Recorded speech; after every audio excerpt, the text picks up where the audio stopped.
नमस्कार, आप सभी का स्वागत है जीनियस लर्निंग अड्डा का प्लेटफॉर्म पे। दोस्तों, आज के इस क्लास में हम पढ़ने वाले हैं एमएस वर्ड का पेज लेआउट टैब। तो आइए स्टार्ट करते हैं आज की ये क्लास। पेज लेआउट में जो पहला जो ऑप्शन दिया गया वो दिया गया है थीम्स का।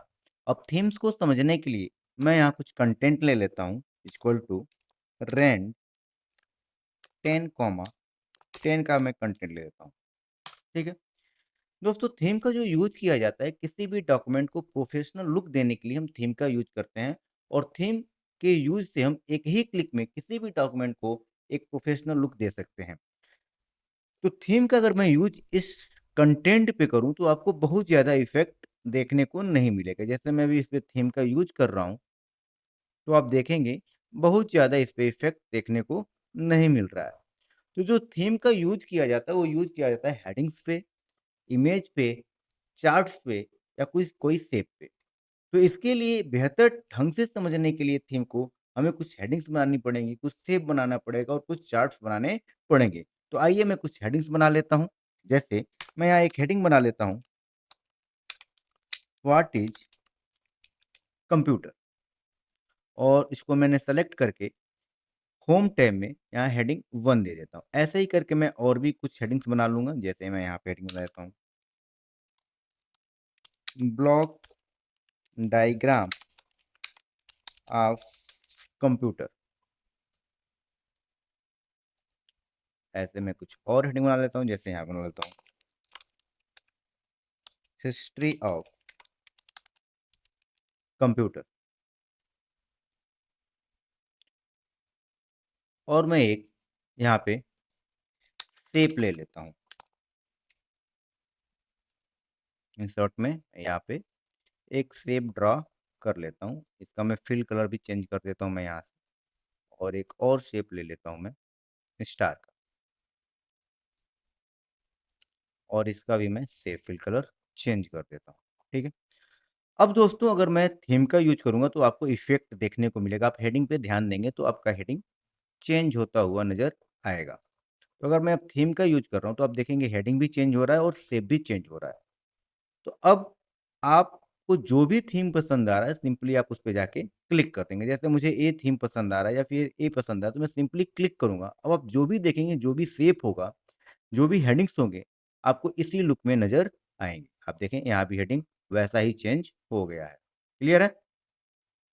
अब यदि आपको थीम का जो ये स्टाइल आपने लगाया है वो स्टाइल आपको पसंद तो आ रहा है लेकिन इसका कलर पसंद नहीं आ रहा है, तो आप यहाँ पे जाके इसके कलर को चेंज कर सकते हैं। जैसे मैं कलर पे क्लिक करूँगा और जैसे मैं इसके ऊपर माउस पॉइंटर को लेके जा रहा हूँ तो आप देखेंगे जो थीम्स का कलर है वो चेंज होता हुआ नज़र आ रहा है। अब जो भी कलर आपको पसंद है सिंपली आप क्लिक कर देंगे, आप देखेंगे यहाँ पे कलर चेंज हो गया होगा और जो भी थीम्स की हेडिंग हुई सब इसी कलर में आ गए होंगे। ठीक है, अगर आपको स्टाइल भी पसंद आ रहा है, कलर भी पसंद आ रहा है और इसका फ़ॉन्ट का फेस पसंद नहीं आ रहा है, तो आप यहाँ फ़ॉन्ट फेस पे जाके इसके फ़ॉन्ट के फेस को चेंज कर सकते हैं। जैसे मैं इसके ऊपर हॉवर कर रहा हूँ, आप देखेंगे फ़ॉन्ट का फेस क्या हो रहा है, चेंज हो रहा है। अब जो भी फ़ॉन्ट का फेस आपको अच्छा लग रहा है, सिंपली आप वहाँ जाएँगे और क्लिक कर देंगे, अप्लाई हो जाएगा। अगला जो ऑप्शन दिया गया, वो दिया गया इफ़ेक्ट का। तो इफ़ेक्ट का जो यूज़ होता है, वो होता है शेप पे, इमेज पे या कोई आपने चार्ट अगर अपने डॉक्यूमेंट में इंसर्ट किया है उस पे।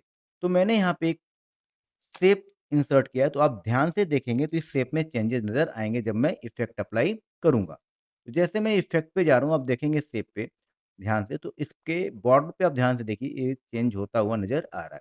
तो जो भी इफ़ेक्ट आपको पसंद आ रहा है सिंपली आप क्लिक करेंगे, अप्लाई हो जाएगा। अगला जो हमारा ग्रुप है वो ग्रुप है पेज सेटअप का।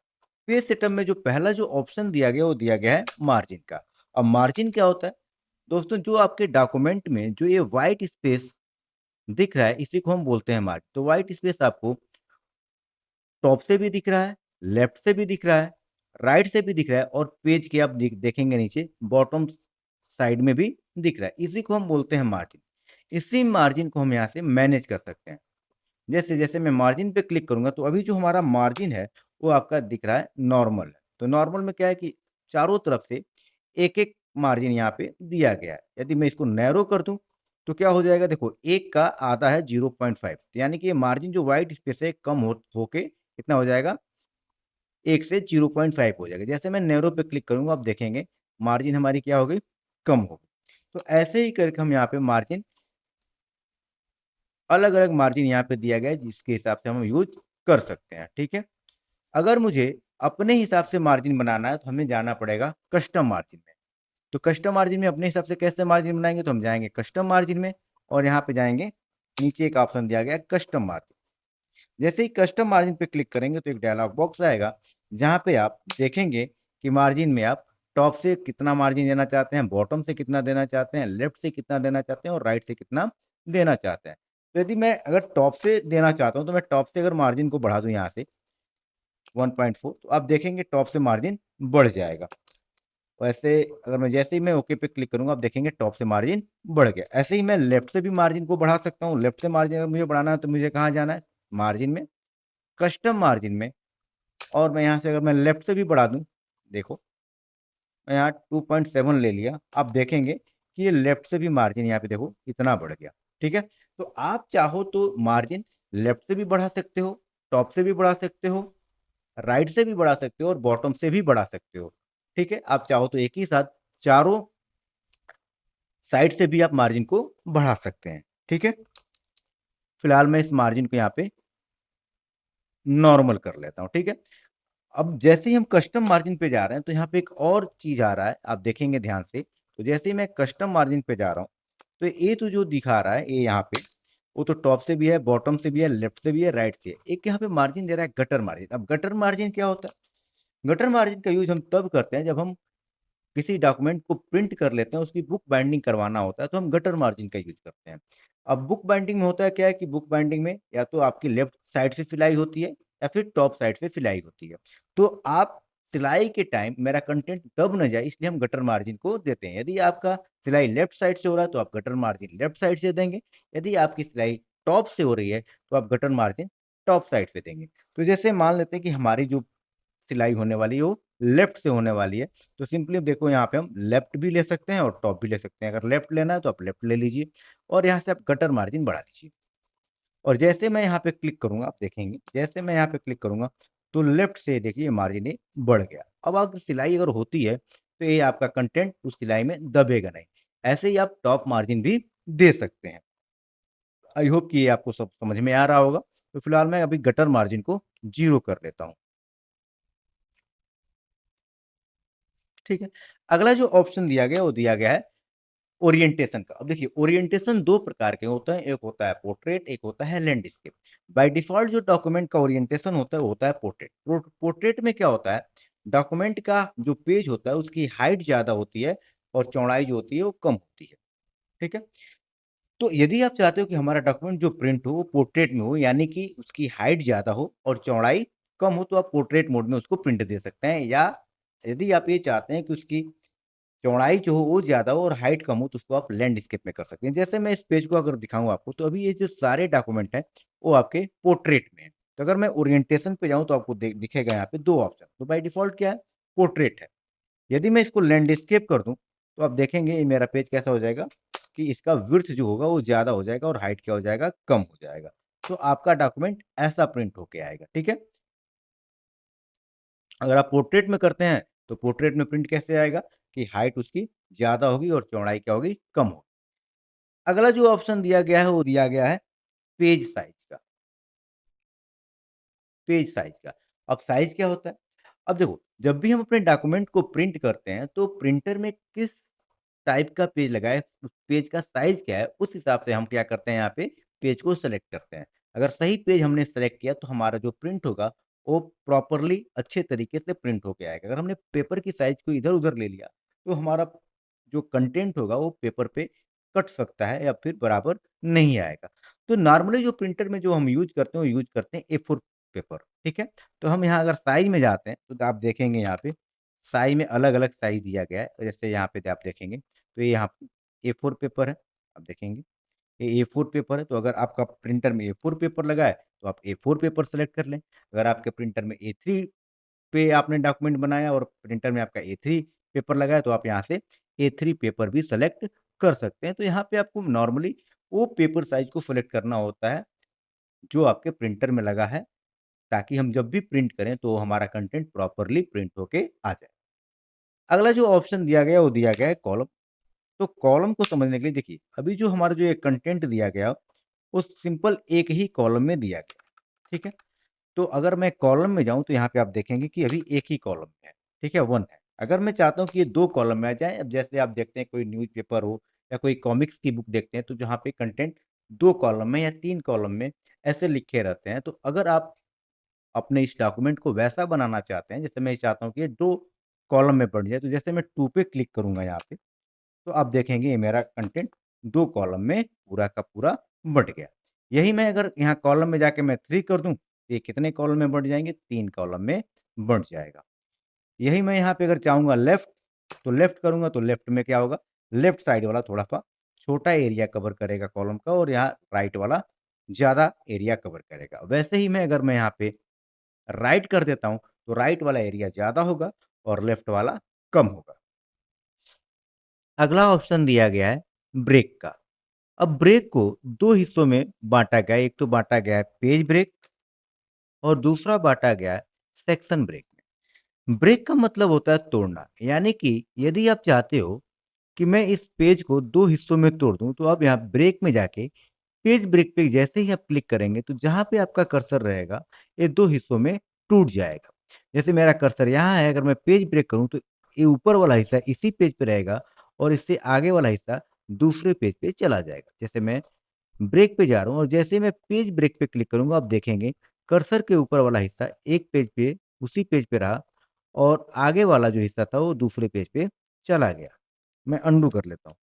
अगला जो ऑप्शन दिया गया, वो दिया गया है कॉलम ब्रेक का। अब कॉलम ब्रेक को समझने के लिए मैं इस कंटेंट को सेलेक्ट करता हूँ और डिलीट कर देता हूँ, और मैं क्या करता हूँ, इसी पेज को मैं 2 कॉलम में यहाँ से जाके बाँट लेता हूँ, ठीक है? अब अगर मैं यहाँ पे कुछ कंटेंट लिखना स्टार्ट करूँ, तो आप देखेंगे ये कंटेंट पहले कॉलम में लिख रहा है।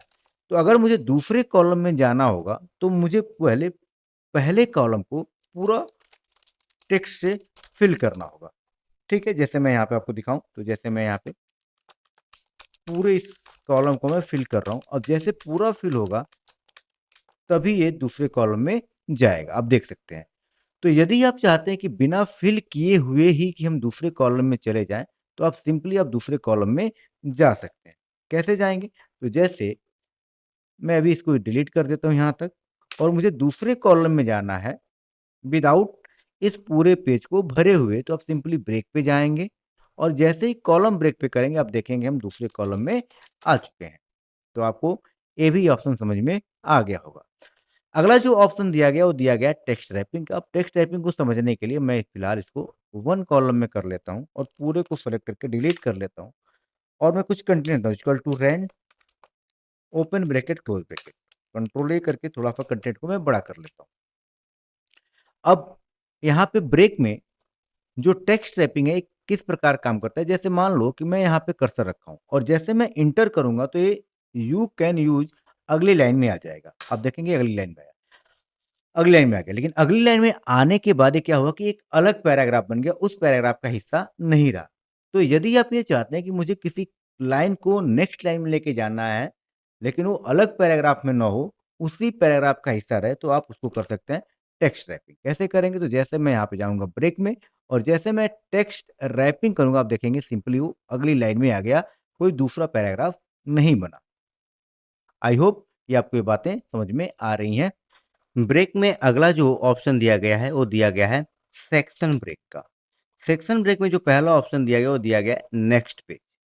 अब जैसे ही मैं इस कर्सर को यहाँ पे रख के और ब्रेक में जाके सेक्शन ब्रेक में नेक्स्ट पेज पे क्लिक करूँगा, तो अब देखेंगे कि वहाँ से जो कंटेंट था वो 2 भागों में बँट गया है। लेकिन यहाँ पे जो बँटा हुआ है, ये 2 सेक्शन में बँटा हुआ है, यानी कि ये एक अलग पार्ट माना जाएगा और ये दूसरा जो पार्ट है, इसको एक अलग पार्ट माना जाएगा।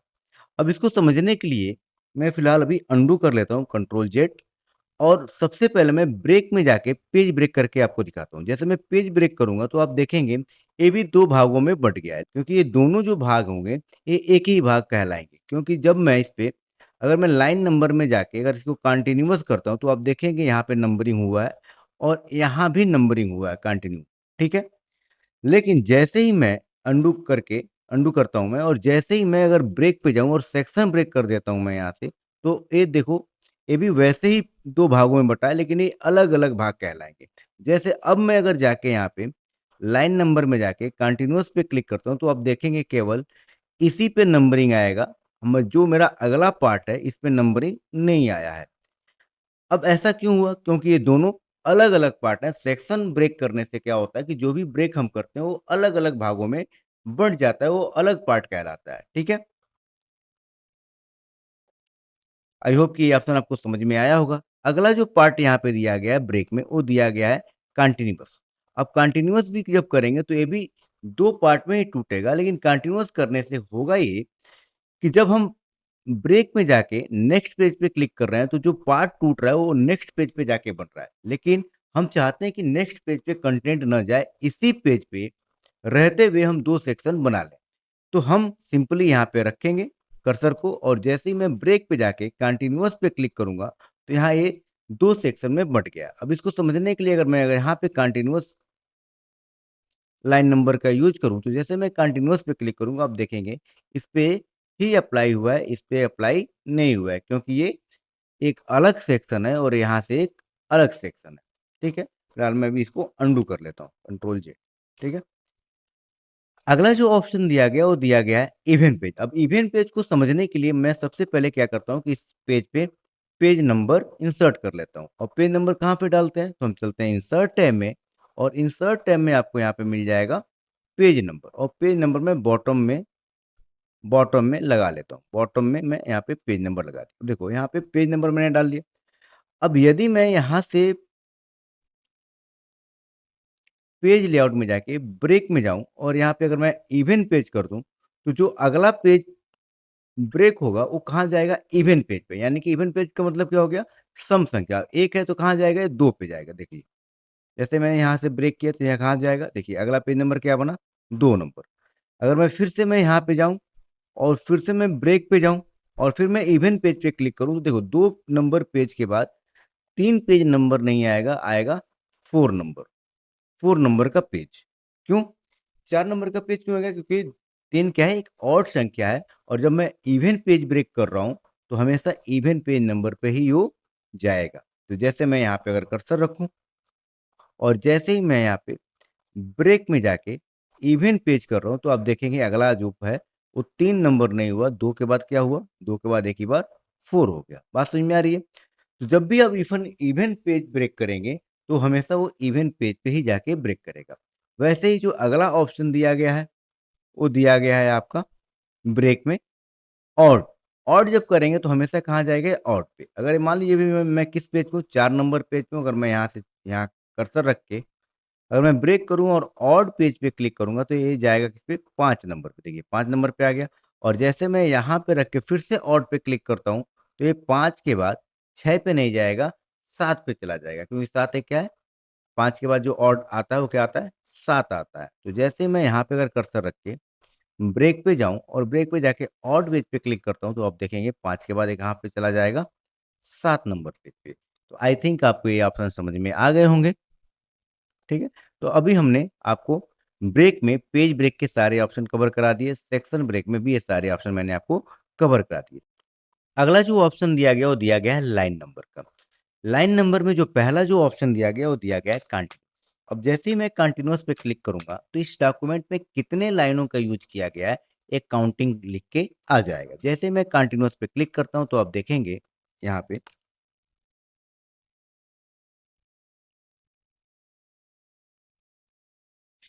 जैसे ही मैं कंटीन्यूअस पे क्लिक करूँगा, तो आप देखेंगे कि जितने भी इस डॉक्यूमेंट में लाइन नंबर का यूज़ किया गया है, तो कंटीन्यूअस काउंटिंग लिख के आ जाएगा। तो मैं लाइन पे चलता हूँ और जैसे ही कंटीन्यूअस पे क्लिक करूँगा, आप देखेंगे सब पे यहाँ पे कंटीन्यूअस लाइन नंबर लिख के आ चुका है। ठीक है?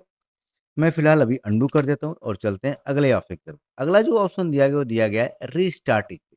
जैसे मैं रीस्टार्ट इच पेज पे क्लिक करूँगा, तो आप देखेंगे प्रत्येक पेज पे जो काउंटिंग होगी, वो शुरू से स्टार्ट होगी। जैसे पहले पेज पे अगर मैं देखूँ, तो देखिए 1 से स्टार्ट हुआ है और ये गया है कहाँ तक? 23 तक। और फिर मैं दूसरे पेज पे आ रहा हूँ तो देखिए यहाँ भी स्टार्ट कहाँ से हुआ है, 1 से स्टार्ट हुआ है और फिर ये चला गया है 22 तक। यानी कि प्रत्येक पेज पे आप देख रहे हैं काउंटिंग शुरू से स्टार्ट हो रही है, ठीक है? तो आई होप ये भी ऑप्शन आपको समझ में आ गया होगा। मैं अनडू कर लेता हूँ। अगला जो ऑप्शन दिया गया वो दिया गया है रीस्टार्ट ईच सेक्शन। तो इसको समझने के लिए हमें सेक्शन में बाँटना पड़ेगा। तो मैं यहाँ से क्या कर रहा हूँ, इसको एक अलग सेक्शन दे देता हूँ। तो मैं ब्रेक में जाऊँगा और यहाँ पे सेक्शन में जाऊँगा और नेक्स्ट पेज कर देता हूँ। तो यहाँ से एक अलग सेक्शन बन गया, ठीक है? तो अब जब मैं इसको कंटीन्यूअस अप्लाई करूँगा लाइन नंबर को तो देखेंगे आप केवल इसी सेक्शन पे अप्लाई होगा, दूसरे वाले सेक्शन पे अप्लाई नहीं होगा। जैसे मैं कंटीन्यूअस करता हूँ आप देखेंगे केवल इसी पे अप्लाई होगा और दूसरे वाले सेक्शन पे नहीं होगा। अगला जो ऑप्शन दिया गया वो दिया गया है सरपास फॉर करंट पैराग्राफ। इसका मतलब क्या होता है? जिसको आप सरपास करंट पैराग्राफ बना लेंगे, उसपे नंबरिंग अप्लाई नहीं होगा। जैसे मैं इसको सरपास बना देता हूँ, तो मैं यहाँ पे चलता हूँ इस पैराग्राफ के लिए, लाइन नंबर पे इसको मैं कर लेता हूँ सरफास फॉर करंट पैराग्राफ। तो इतना जो ये मेरा पैराग्राफ है उसको मैंने सरफास बना दिया। तो जब भी मैं अब यहाँ पे लाइन नंबरिंग देता हूँ कंटीन्यूअस तो आप देखेंगे यहाँ पे तो काउंटिंग हो रही है और यहाँ भी काउंटिंग हो रही है और इतने एरिया को उसने क्या किया, नेग्लेक्ट कर दिया। तो जिसको आप सरपास बनाएँगे वो एरिया को नेग्लेक्ट कर देता है। बात समझ में आ रही है? फिलहाल मैं अभी अंडू कर देता हूँ, ठीक है? अगला जो ऑप्शन दिया गया वो दिया गया हाइफेनेशन। अब हाइफेनेशन क्या होता है? जब भी आप नोट्स बनाते हो या कुछ लिखते हो, तो जब लाइनें खत्म हो जाती हैं और वर्ड बड़ा होता है, तो आप क्या करते हैं, कुछ वर्ड लिख के हाइफ़न लगाते हैं और फिर नेक्स्ट लाइन में जो बचा हुआ वर्ड है, उसको लिख देते हैं। यानी कि जो हाइफ़न का काम होता है, वो क्या करता है कि 2 शब्दों को जोड़ने का काम करता है। तो वैसा ही कुछ अगर आप अपने डॉक्यूमेंट में लगाना चाहते हैं, तो सिंपली आपको आना है हाइफ़ेनेशन में और यहाँ पे आके आप ऑटोमैटिक पे जैसे ही क्लिक करेंगे, तो आप देखेंगे कि आपका हाइफ़ेनेशन अप्लाई हो गया होगा। आप देखेंगे जैसे यहाँ पे CON यहाँ पे लिख दिया और यहाँ पे आगे वाली लाइन में TROL यानी कंट्रोल को क्या कर दिया इसने हाइफ़ेनेशन लगा के तोड़ दिया, ठीक है? ऐसे आप देखेंगे कई जगह पे हाइफ़ेनेशन का यूज़ हो गया हो। जैसे यहाँ पे देखिए, यहाँ पे भी यूज़ हो गया है। आप नीचे देखेंगे तो यहाँ पे देखिए, बहुत जगह आपने देखा, तो बहुत जगह यहाँ पे हाइफ़ेनेशन का यूज़ हो गया है। बात समझ में आ रही है कि नहीं आ रही है? तो यदि आप हाइफ़ेनेशन का यूज़ करना चाहते हैं, तो आप सिंपली आपको हाइफ़ेनेशन में आना है, इसको ऑटोमैटिक पे रख लेना है। यदि नहीं चाहते हैं, तो आप सिंपली नोन पे क्लिक करेंगे, आप ये हाइफ़ेनेशन को हटा सकते हैं। अगला जो ऑप्शन दिया गया, वो दिया गया है वाटरमार्क का। वो वाटरमार्क का यूज़ किस लिए किया जाता है? तो किसी भी डॉक्यूमेंट की डुप्लीकेसी ना हो पाए, इसलिए हम वाटरमार्क लगाते हैं। जैसे आप देखते होंगे कई इंस्टीट्यूट या सेंटर या कोई ऐसे लीगल डॉक्यूमेंट जो आपको मिलते हैं, तो बैकग्राउंड में जो पेज होता है, उसके बैकग्राउंड में क्या होता है, उस सेंटर का नाम या उस संस्था का नाम या उस संस्था का लोगो लगा होता है, उसी को हम बोलते हैं वाटरमार्क। तो कैसे ये लगाते हैं? तो सिंपली आपको जाना है वाटरमार्क में और वाटरमार्क में आप जाएँगे तो देखिए प्री डिफाइंड टेम्पलेट बने हुए हैं कि आपको अगर कॉन्फिडेंशियल लगाना है, अगर ऐसे या फिर ऐसे या फिर ऐसे, तो आप सिंपली इस पे क्लिक करेंगे तो आप देखेंगे हर एक पेज पे ऐसे कॉन्फिडेंशियल लिखा हुआ आपको बैकग्राउंड में दिख रहा होगा। देखिए बैकग्राउंड में आपको कॉन्फिडेंशियल दिख रहा है, ठीक है? तो आप ऐसे लगा सकते हैं, ठीक है? लेकिन यदि आप चाहते हैं कि नहीं मुझे अपने संस्था का नाम देना है तो वो कैसे लगाएँगे? तो इसके लिए मैं सबसे पहले क्या कर रहा हूँ, जो मैंने ये वाटरमार्क लगाया है इसको मैं रिमूव करूँगा। कैसे करूँगा? तो मैं सिंपली यहाँ वाटरमार्क पे जाऊँगा और इस वाटरमार्क पे नीचे की तरफ आऊँगा तो यहाँ पे एक मुझे ऑप्शन दिखेगा रिमूव वाटरमार्क। यहाँ जैसे मैं क्लिक करूँगा तो जो मैंने वाटरमार्क लगाया था क्या हो जाएगा? रिमूव हो जाएगा, ठीक है? तो यदि आप चाहते हैं कि अपने संस्था का नाम का वाटरमार्क लगाएँ, तो उसको हम उसके लिए हम क्या करेंगे वाटरमार्क में जाएँगे और नीचे एक ऑप्शन दिया रहेगा कस्टम वाटरमार्क का। कस्टम वाटरमार्क पे आपको जाना है और क्लिक करना है और यहाँ पे जो भी आप टेक्स्ट लिखना चाहते हैं, उसके लिए आपको सिंपली क्या करना है, आपको आना है यहाँ पे टेक्स्ट वाटरमार्क पे और इस टेक्स्ट में जो भी आप लिखना चाहते हैं, जैसे मैं एग्ज़ाम्पल के तौर पे मैं लिख देता हूँ यहाँ पे जीनियस। तो आप यहाँ पे जीनियस लिख देंगे। यहाँ से आप इस फ़ॉन्ट का फेस को बदल सकते हैं, यहाँ से इसके साइज़ को भी बदल सकते हैं और यहाँ से आप चाहें तो इसके कलर को भी बदल सकते हैं, ठीक है? तो सिंपली जैसे ही मैं अप्लाई करूँगा, आप देखेंगे हर एक पेज पे क्या हो जाएगा, जीनियस लिखा हुआ आ जाएगा। आप देखेंगे ध्यान से तो एक बैकग्राउंड में एक जीनियस लिखा हुआ यहाँ पे आ गया। हर पेज पे आपको जीनियस मिलेगा, ठीक है? यदि आप चाहते हैं इसके कलर को चेंज कर देना, तो आप इसके कलर को भी चेंज कर सकते हैं। सिंपली आपको इसी वाटरमार्क में जाना है और आना है आप कहाँ पे, कस्टम वाटरमार्क और कस्टम वाटरमार्क पे आके क्लिक करना है और यहाँ पे आप आके सिंपली यहाँ पे इस कलर वाले ऑप्शन में आके अगर कलर आप चेंज कर रहे हैं, जैसे मैं ग्रीन ले लेता हूँ और जैसे मैं अप्लाई करूँगा, आप देखेंगे कि मेरा जो वाटरमार्क मैंने लगाया है, उसका कलर क्या हो गया है, ग्रीन हो गया है, ठीक है? अब जो एक तिरछा दिख रहा है इसको बोलते हैं डायगोनल। अगर आप चाहते हैं कि ये डायगोनल ना लगा के मैं हॉरिज़ॉन्टली लगा लूँ, वो भी आप कर सकते हैं। तो सिंपली इसके लिए भी आपको वाटर मार्क में ही जाना है और फिर आना है आपको कस्टम वाटरमार्क, ठीक है? और यहाँ पे एक ऑप्शन दिख रहा है लेआउट। लेआउट में आपको डायगोनल, डायगोनल जब भी आप लगाएँगे तो ये तिरछा दिखेगा, तिरछा ऊपर की तरफ जाएगा। अगर आप सीधा चाहते हैं हॉरिज़ॉन्टली तो सिंपली आप हॉरिज़ॉन्टल क्लिक करें और जैसे ही अप्लाई करेंगे, क्लोज़ करेंगे तो आप देखेंगे आपका वाटरमार्क बिल्कुल हॉरिज़ॉन्टली लग गया। तो आपको जो भी पसंद है, डायगोनल पसंद है तो आप डायगोनल लगा सकते हैं, हॉरिज़ॉन्टल पसंद है तो आप हॉरिज़ॉन्टल भी लगा सकते हैं। लेकिन यदि आप चाहते हैं कि मुझे टेक्स्ट नहीं लिखना है, अपने सेंटर या संस्था का लोगो लगाना है, तो वो भी आप लगा सकते हैं। उसको कैसे लगाएँगे? तो इसके लिए भी आपको वाटरमार्क पे ही जाना है। वाटरमार्क में आपको पहले मैं जो वाटरमार्क लगाया है, उसको मैं पहले रिमूव कर देता हूँ। तो इसी में वाटरमार्क में एक नीचे एक ऑप्शन दिख रहा है, रिमूव वाटरमार्क। जैसे ही मैं क्लिक करूँगा, ये वाटरमार्क क्या हो जाएगा? रिमूव हो जाएगा। अब हम चाहते हैं कि लोगो लगाना है मेरे को। तो लोगो लगाने के लिए सिंपली आपको वाटरमार्क में जाना है यहाँ पे, कस्टम वाटरमार्क पे। और जब आपको टेक्स्ट लगाना होता है, तो आप सिंपली टेक्स्ट पे क्लिक करते हैं। पिक्चर लगाने के लिए आपको सिंपली पिक्चर पे क्लिक करना है। यहाँ सिलेक्ट पिक्चर पे क्लिक करेंगे। अब आप अपने कंप्यूटर में ब्राउज़ करके जहाँ जिस लोकेशन पे आपका वो लोगो है या इमेज है, सिंपली आपको उस लोकेशन पे पहुँचना है। जैसे मैं यहाँ पे मेरा मेरा जो यहाँ डेस्कटॉप पे जा रहा हूँ, डेस्कटॉप पे एक लोगो दिया गया है ये। मैं सिंपली इसको सेलेक्ट करके जैसे ही इंसर्ट पे क्लिक करूँगा, आप देखेंगे अप्लाई करूँगा और देखेंगे ये वाला लोगो मेरे हर पेज के बैकग्राउंड में लग चुका है। तो ऐसे आप कोई लोगो भी वाटरमार्क के तौर पे लगा सकते हैं। फिलहाल मैं इस वाटरमार्क पे जाता हूँ और इस वाटरमार्क को कर देता हूँ रिमूव। तो आपको ये वाटरमार्क का ऑप्शन समझ में आ गया होगा। अगले ऑप्शन की तरफ चलते हैं पेज कलर। अगर यदि आप चाहते हैं कि आपके पेज का कलर चेंज हो जाए, तो आप पेज कलर पे जाएँ और जो भी कलर आपको पसंद है सिंपली आप जाके वहाँ पे क्लिक करेंगे, अप्लाई हो जाएगा। ठीक है? अगला जो ऑप्शन दिया गया वो दिया गया पेज बॉर्डर। यदि आप पेज पे बॉर्डर लगाना चाहते हैं यहाँ तो आप पेज बॉर्डर से लगा सकते हैं। सिंपली आपको पेज बॉर्डर पे क्लिक करना है और यहाँ पे आपको ऑप्शन मिल रहा है बॉक्स का। इस बॉक्स में जाएँगे, यहाँ पे आपको बहुत सारे स्टाइल दिख रहे हैं। तो जो भी आप स्टाइल लेना चाहते हैं सिंपली वहाँ से स्टाइल ले सकते हैं। जैसे मुझे ऐसा स्टाइल लेना है, सिंपली मैं ये वाला स्टाइल ले लेता हूँ। तो यहाँ से आप स्टाइल ले सकते हैं। आप यहाँ से चाहें तो कलर भी बदल सकते हैं। जैसे मैं चाहता हूँ कि इसका कलर क्या हो जाए, ब्लैक हो जाए तो आप यहाँ ब्लैक कर सकते हैं। आप चाहते हैं कि बॉर्डर की विड्थ कितनी मोटी हो, तो यहाँ से आप बॉर्डर के विड्थ को डिसाइड कर सकते हैं। तो मैं यहाँ पे 3 पीटी ले लेता हूँ और जैसे मैं ओके पे क्लिक करूँगा, आप देखेंगे मेरे चारों तरफ यहाँ पे बॉर्डर लग चुका है। ठीक है? इसी बॉर्डर के स्टाइल को भी अगर चाहते हैं चेंज करना तो सिंपली आप उसको भी चेंज कर सकते हैं। आपको करना क्या है कि आपको जाना है बॉर्डर पे और बॉर्डर में आके यहाँ स्टाइल में बहुत सारे स्टाइल आपको दिख रहे हैं। जैसे मैंने मान लो कि ऐसा स्टाइल ले लिया और जैसे सिंपल ही सेलेक्ट करके जैसे ही मैं ओके पे क्लिक करूँगा, आप देखेंगे उस स्टाइल में बॉर्डर मेरा लग चुका है। आप चाहें तो बॉर्डर के कलर को भी चेंज कर सकते हैं। जैसे मैंने बताया कि आपको बॉर्डर पे ही जाना है और सिंपली यहाँ दिया गया है कलर और इस कलर में जाके आपको जो भी कलर आपको अच्छा लगे सिंपली उसको सेलेक्ट करिए और ओके पे सेलेक्ट करके ओके पे जैसे ही आप क्लिक करेंगे, आप देखेंगे आपके बॉर्डर का कलर वैसा हो जाएगा। बॉर्डर में आप आर्ट भी बॉर्डर लगा सकते हैं, जैसे आप इन्विटेशन कार्ड बना रहे हैं, कोई बर्थडे पार्टी का कार्ड बना रहे हैं, तो उसके लिए भी आप आर्ट बॉर्डर लगा सकते हैं। कैसे लगाते हैं? तो सबसे पहले जो मैंने बॉर्डर लगाया उसको मैं पहले रिमूव कर लेता हूँ या फिर सिंपली रिमूव कैसे करते हैं? तो यहाँ पे मैं जाऊँगा और सिंपली यहाँ पे बॉर्डर में एक ऑप्शन दिया गया है नन का। नन पे जैसे ही क्लिक करके मैं ओके पे क्लिक करूँगा, देखिएगा देखेंगे आप कि ये बॉर्डर हट गया। तो यदि आप इन्विटेशन कार्ड बनाए उसके लिए कैसे आप बॉर्डर लगाएँगे? तो आप बॉर्डर पे जाइए और आपको यहाँ पे एक ऑप्शन दिया है आर्ट बॉर्डर, यहाँ पे आर्ट बॉर्डर। यहाँ पे आपको जैसे ही क्लिक करेंगे तो बहुत सारे आर्ट आपको दिख जाएँगे और सिंपली जिस बॉर्डर को आप लगाना चाहते हैं, जैसे मैं ऐसा बॉर्डर लगाना चाहता हूँ, ऐसा। तो सिंपली इसको सेलेक्ट करेंगे और जैसे ही मैं ओके पे क्लिक करूँगा, आप देखेंगे वैसा बॉर्डर मेरा लग के आ गया। तो आपको ये बॉर्डर ऑप्शन भी समझ में आ गया है।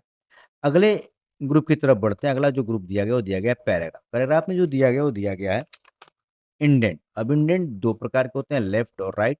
तो यदि आप चाहते हैं कि लेफ्ट में जगह बन जाए और जो मेरे कंटेंट है वो राइट में शिफ्ट हो जाए, तो सिंपली आप लेफ्ट से यहाँ से आप जगह बना सकते हैं और आपके कंटेंट राइट में जा रहा है। तो यहाँ से आप बढ़ा सकते हैं और यहाँ से आप घटा सकते हैं, ठीक है?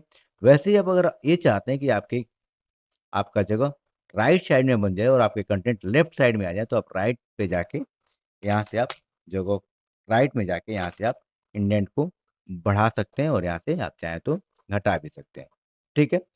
अगला जो ऑप्शन दिया गया वो दिया गया है स्पेसिंग का। अब यहाँ पे 2 ऑप्शन दिए गए, एक तो दिया गया है बिफोर, एक तो दिया गया है आफ्टर। यदि आप चाहते हैं कि अपने पैराग्राफ के ऊपर आपको अगर स्पेस बनाना है तो सिंपली आप बिफोर पे जाके क्लिक करेंगे तो आप देखेंगे पैराग्राफ के ऊपर स्पेस बनना स्टार्ट हो गया। तो यहाँ से आप स्पेस को बढ़ा सकते हैं और यहाँ से आप स्पेस को घटा सकते हैं।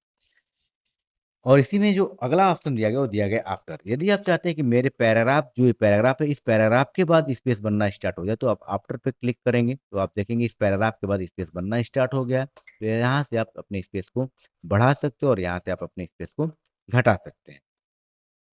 तो आई होप आपको ये ऑप्शन समझ में आ गया होगा। जो अगला जो ग्रुप दिया गया वो दिया गया अरेंज का, और अरेंज के जितने भी ऑप्शन है ये सारे ऑप्शन इंसर्ट टैब में भी हैं और वहाँ पे मैं ये सारे ऑप्शन को बहुत अच्छे तरीके से समझा चुका हूँ। तो यदि आप वो वीडियो नहीं देखे हैं तो प्लीज जाके उस इंसर्ट टैब को देखें और इस ऑप्शन को अच्छे से समझें। आई होप आपको ये वीडियो पसंद आ रहा होगा।